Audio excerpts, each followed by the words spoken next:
We're back. You are chatting with John P. Today, we are going to be talking about my predictions for watches in the year 2021. Now, I know I've done some prediction videos in the past, but once again, I will reiterate that here at DelReyWatch.com, I know sometimes I point off to the side. That's because there's a window that actually overlooks our office. And by the way, we are moving offices very soon, so you will get to see a whole new set in the coming year, which is a prediction right off the bat. But as I was saying, I do make some prediction videos, and sometimes I'm right, and sometimes, maybe I don't quite hit the nail on the head. But every time, I strive to kind of inject the data points that we collect here at DelReyWatch.com. Here's the thing. In my past, I focused on data, technology, science, and everything in that kind of arena. That was the bulk of my experience, was in the kind of the computer science realm. Of course, that is something I did study once upon a time.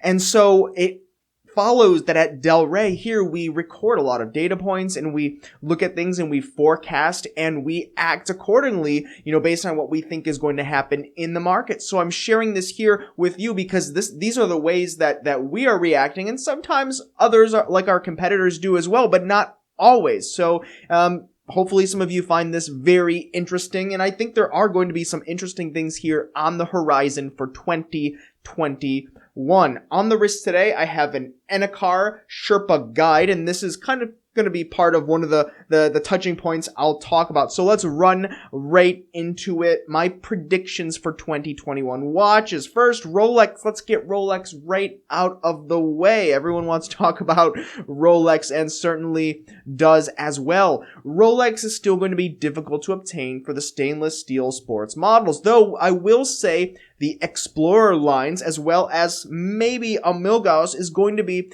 a little bit easier to get. Here, we do have, between Federico and I, we do have connections with some authorized dealers, as well as many people that we know, we talk with, and those that are in the industry. And kind of the chatter in industry, behind the curtain watch dealer chatter, is that the Explorers, you can get them, the Milgauss, you can get them, and some of the more boring, for lack of a better term, Oyster Perpetuals. So the black dial, albeit a great watch, but not quite as eccentric as the new Coral or the Tiffany blue, or kind of those borderline fluorescent or pastel colors, if you will. And the Datejust, you can get those. And so these are going to be the models I think we're going to start seeing trickle in a little bit more. They're not as desirable as, of course, the Sub or the Daytona, or even the Sky Dweller, depending on the version. But they do make these, and I've even received calls from authorized dealers that honestly we don't do any business with, saying, yes, hey, we have an Explorer by chance, do you want it? And I just walked in as an average, normal, guy off the street and gave them my name just to see what would happen. I don't do that often, but sometimes I do. It's just, hey, why not? I'm here. Maybe they will give me a call. So I do think we'll see the Explorers. So interesting to keep that on your mind. Enough about Rolex. Let's talk about Omega. Omega, we're going to see a price increase, I think, for sure. Here's what I think. I was looking about it. I was looking at the Omega Seamaster 300. I was thinking about it, rather. And I was looking on our website, because at Del Rey Watch, we actually offer new watches through our network of authorized dealers at a very steep discount, quite a high percentage discount. So kind of, help you guys so that you don't have to do the dance back and forth with authorized dealers, and maybe you get a discount there, or maybe you don't, just depending where it is, the type of market, what they have in stock. Nonetheless, we do that, and we offer that as a service for you. And I thought about the Seamaster 300 price at $5,200, ceramic bezel, wave dial, and that's just such a huge price disparity compared to the Rolex Submariner. Now, of course, sure, Rolex has the name Rolex on the dial, but the Omega beats the Submariner in almost every data point if we want to look at the watches on their technical details objectively. Of course, Omega does not use, as durable or tough or hardened steel. They don't use the same type of steel as Rolex does, but I don't think that's necessary, and that's something that's nice to have. But all the other technical specs with the watch and the movement and the timekeeping seem to be above and beyond what Rolex is offering. And I think I did a video about this maybe a year ago, kind of comparing the Omega Seamaster as well as it might have been the Hulk or one of the other Submariners. Nonetheless, they're really pretty much the same depending on the variant.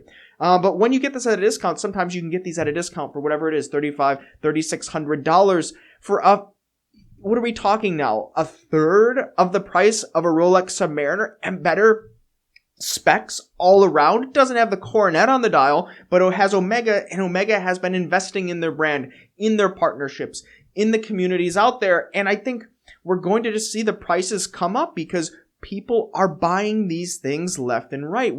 We've just through the service we offer, we've sold over 7, maybe 8 now. I lost track at 7. We've been kind of doing end of the year closing here, but at least we've sold 7 of these Omega Seamaster wave dial ceramic bezels. Now I knew they were popular, but I mean, just us alone, I think that's a pretty large number. And authorized dealers are telling us in the network that they just can't get some of the variants. They can't get the white dial. They can't get the black dial.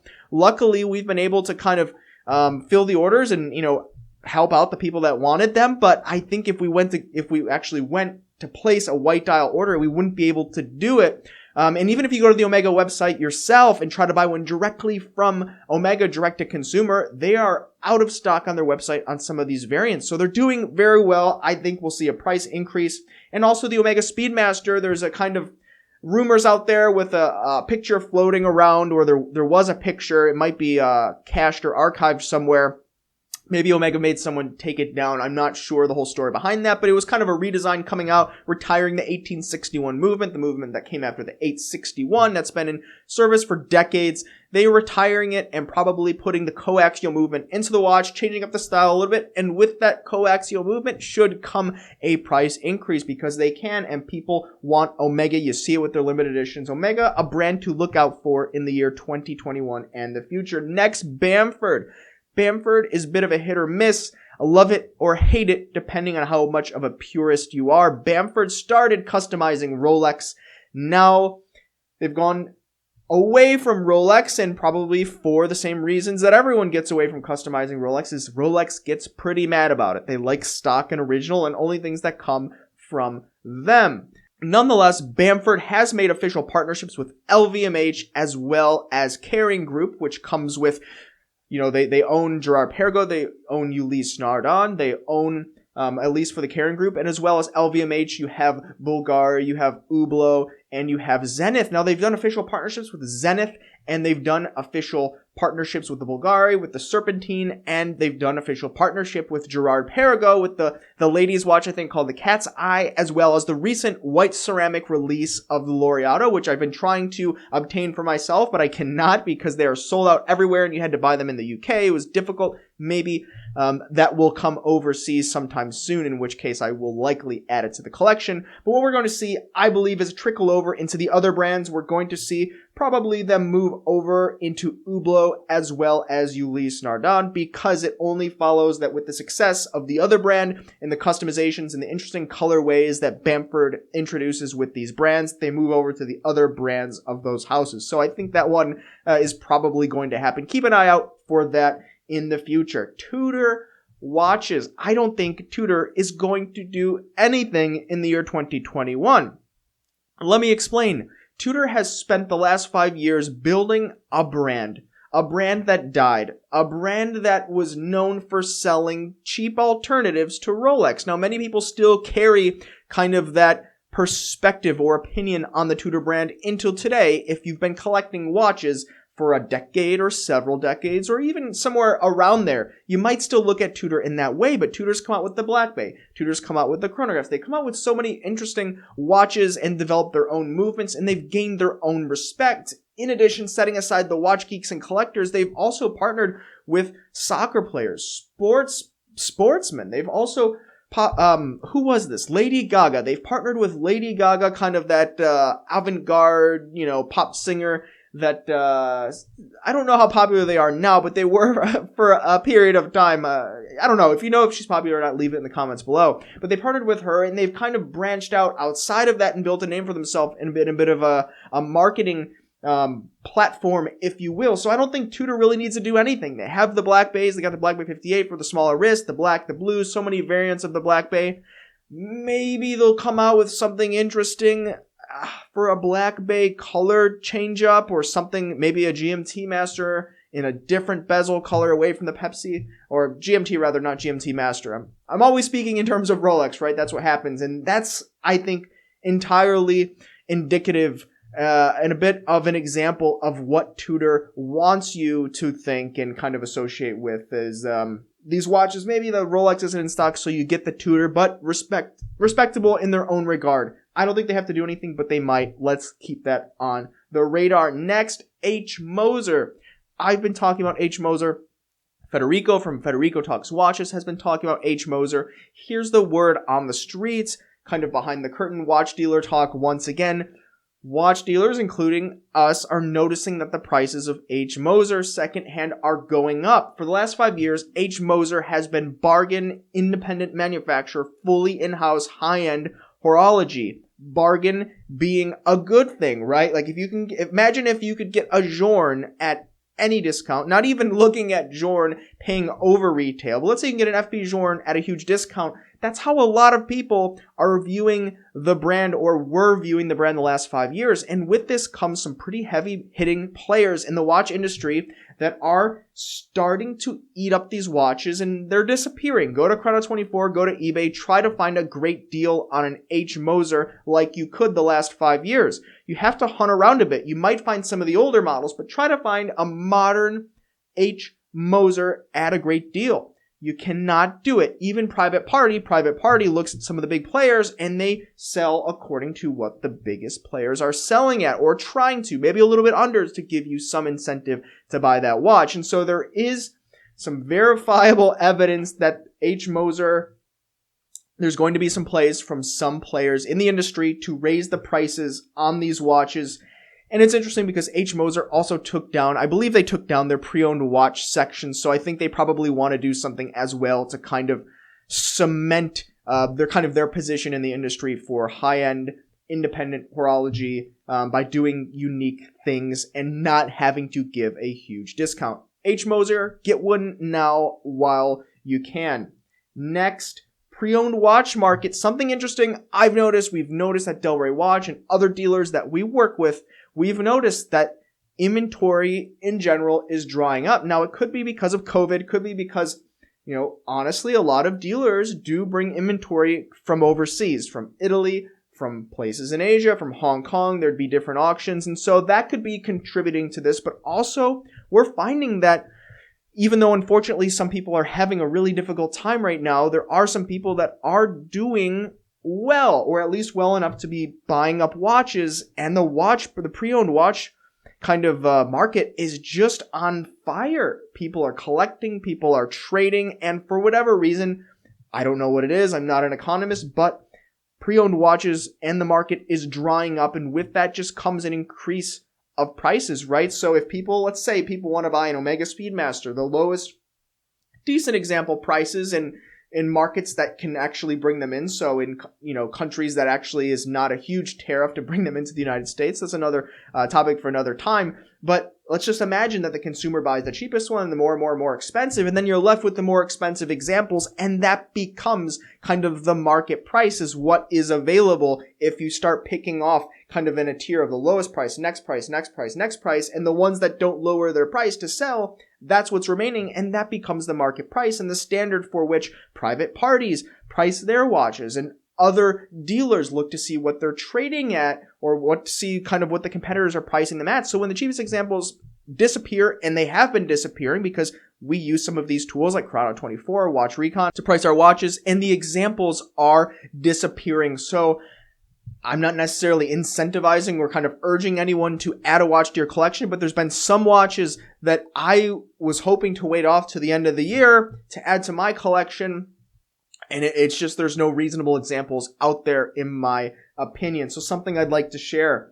Next, vintage. Vintage, I have quite a passion for. I enjoy it a lot because there's so many interesting things that weren't cataloged properly at the time that pop up all of the time when talking about vintage. Interesting dials, variations, combinations, so many different things with the provenance. That's what I love about it. With modern, fun, the watches are always better. If you look at it technically, objectively, the specs on the watches, they're always better. The cheapest Seiko is probably going to keep much better time than, a very old 60, 70-year-old Rolex or Patek or any of the others. Some exceptions, but you get the idea, generally speaking. So that's what I love about vintage. But I think this year, 2021, we're going to see some insane, incredibly high ticket prices or hammer prices at auctions for some rare watches that are going to pop up. Vintage watches, the vintage watches community internationally, they do a lot of trading outside of the public eye. If you search for vintage watches online, you'll see some from private parties and some from dealers, but they're not going to be the best examples. These watches trade hands privately among vintage watch collectors, antique collectors, those types. It's a little bit different of a ball game, and it's really difficult sometimes to find these examples because you have to know people, and then you have to kind of seek these people out. And right now, with COVID and things, there's not a lot of meetups, but I can tell you a lot of these prime example watches, they just don't trade hands on the internet. It's private. It's kind of a more personal experience, and that is why when a watch comes out and goes to an auction, people have never seen this watch and they're so amazed, especially people that go to these auctions, because otherwise they would have just been offered the watch from one of these vintage watch dealers that does not really play on the internet. Nonetheless, there's going to be some watches for sure that are going to get record prices, shares a lot of similarities with the art world, and I have some friends in the art world, and the art world is going absolutely crazy right now. People are buying up art like never before, and so I think that's going to trickle over. We'll see it in watches, some big ticket, several $1 million auction prices, I believe, 2021. And lastly, kind of an interesting trend I've been talking about for a while, consolidation in watches in the watch industry. Now, if you really just care about watches, you just like to wear watches and you think it's cool, the design, that's one thing. But there are a lot of hardcore collectors, and they like to kind of think about the industry and kind of speculate and see what happens. And, some people invest in watches, don't say that you should, but it's fun. It's a hobby for them, right? It's like anything else. It just puts some level of engagement or buy-in behind it to just kind of make it more real, I think, for some people. That tends to be the trend. It's kind of like if you were investing in I don't know, the stock market or antiques or anything else. People do it, so hey, why not talk about it because someone will find it interesting.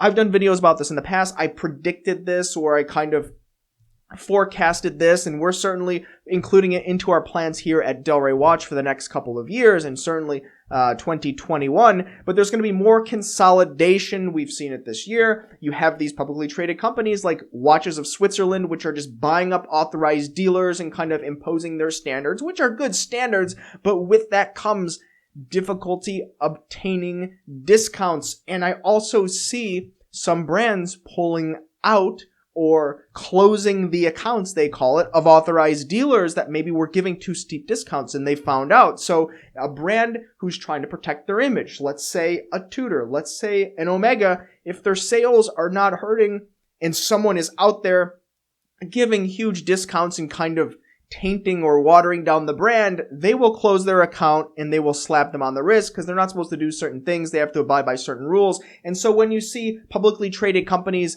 who are profit driven looking to buy up authorized dealers and consolidate, and then when you see the holding companies that own the brands looking to buy those types of companies that have even more reach, we're going to see kind of less ability, I believe, to haggle or wheel and deal. And mix that in, I also predicted, I think maybe a year, maybe even 2 years ago now at this point, one of the earlier videos I did on this channel, I predicted that you'd be able to walk into one of the Richemont boutiques, let's say, I don't know, IWC, and be able to trade in a Panerai against an IWC or vice versa. And I think it was maybe a few months ago, there was a kind of a press release in one of the watch journals where they were starting to do that in a limited capacity and kind of test out the market. So I don't know if they were watching the video. I doubt it. But I think we're going to see more consolidation. It's going to be more difficult to get discounts on new watches, and probably, if anything, the prices will continue to rise and watches are becoming very desirable. So I think that the year 2021 will be very telling for watch collectors as a whole. Is this going to, are the watch brands going to focus on us as collectors, or is it going to turn more into a luxury good? And maybe the collectors are not going to be as fancied as they were in the past. I don't know. We'll see. Certainly, we have some predictions, and I can't wait to see what happens in the year 2021. Do any of you have any interesting predictions, or maybe some releases from watch brands that are going to be coming out with things in the next year? Maybe you heard some gossip that for some reason I just have not. Love to hear it and see it in the comments below. Everyone have a happy new year, and we'll see you next time. You've been chatting with John P. Ciao.